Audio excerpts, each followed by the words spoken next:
तर नमस्कार मित्रांनो, लाडकी बहीण योजनेअंतर्गत आपण जर फॉर्म भरले असतील तर आपल्याला आतुरता असेल की पैसे आपले कधी येणार आहेत.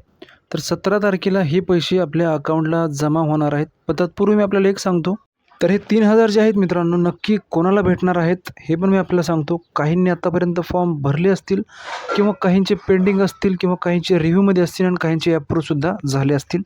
तर यामध्ये सरकारने 2 अटी घातल्या आहेत. या 2 अटी जर आपल्या पूर्ण असतील तरच आपल्याला हे 3,000 रुपये 17 तारखेला आपल्या बँक अकाउंटमध्ये जमा होणार आहेत.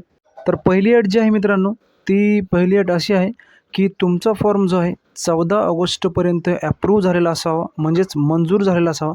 कारण की 17 तारखेला पैसे येणार आहेत, त्या टायमिंगला आपला फॉर्म जो आहे रिव्ह्यूमध्ये किंवा पेंडिंगमध्ये नसावा, तो ॲप्रूव्ह झालेला असावा. तर दुसरी अट जी अशी आहे की तुमचा आधार जे आहे तुमच्या बँकेला सीडिंग असलं पाहिजे.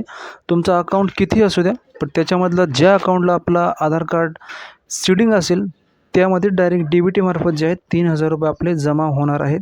तर त्यासाठी मी आपल्याला सांगतो, ऑलरेडी आपल्या चॅनलवर पहिला व्हिडिओ मी त्यासाठी बनवला होता, पण तरी मी आपल्याला सांगतो की याच्यासाठी आपल्याला क्रोम ब्राउझर ओपन करायचं आहे. त्याच्यामध्ये वेबसाईट टाकायची myAadhar.uida.gov.in टाकायचे. त्याच्यानंतर आपण हे बघा अशा प्रकारचा इंटरफेस याच्यामध्ये येतो मित्रांनो.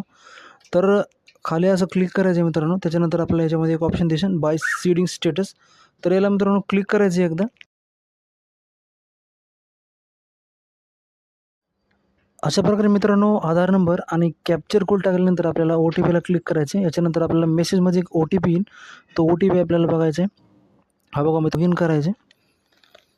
थोडा मित्रांनो टाईम घेईन, थोडा आपण वेट करायचं आहे. वेट केल्यानंतर आपलं एकदम जर आपलं आधार सीडिंग असेल तर सीडिंग दाखवेल, नसेल तर आपल्याला इनॅक्टिव्ह याच्यामध्ये दाखवेल. तर अशा प्रकारे मित्रांनो हे बघू शकता आपण ह्याच्यामध्ये जे आधार सीडिंग स्टेटस आहे एकदम सक्सेसफुल दाखवत आहे मित्रांनो. Congratulations, your Aadhaar bank mapping has been done. तर अशा प्रकारे जर आपल्याला इंटरफेस दाखवत असेल तर आपलं आधार सीडिंग बँकेचं आहे एकदम कंप्लीट झालेलं आहे. याच्यामध्ये ॲक्टिव्ह दाखवेल आणि जर स्टेटस मित्रांनो ॲक्टिव्ह नसेल तर याच्यामध्ये आपल्याला इनॅक्टिव्ह दाखवण्यात येणार आहे. तर अशा प्रकारे मित्रांनो आपण आधार सीडिंग करून घ्यायचं आहे. आणि 2 अटी मी आपल्याला सांगितल्याच आहेत. 14 ऑगस्टपर्यंत आपले फॉर्म जे आहेत एकदम ॲप्रूव्ह असले पाहिजे किंवा मंजूर असले पाहिजे आणि आपले आधार सीडिंग जे आहे आपल्या बँकेसोबत आधार सीडिंग झालेले असले पाहिजे. तर मित्रांनो अशा प्रकारे आपण 2 अटींची लवकरात लवकर जे आहे पूर्तता करून घ्यायची आहे. नंतरच आपले पैसे जे आहे आपल्या अकाउंटला 17 तारखेला जमा होणार आहेत.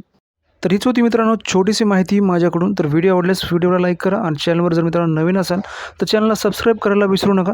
कारण दररोज नवनवीन असे व्हिडिओज मी आपल्या माहितीचे चॅनलवर आणत असतो. तर भेटूया पुढच्या ब्लॉगमध्ये. तोपर्यंत जय हिंद, जय महाराष्ट्र.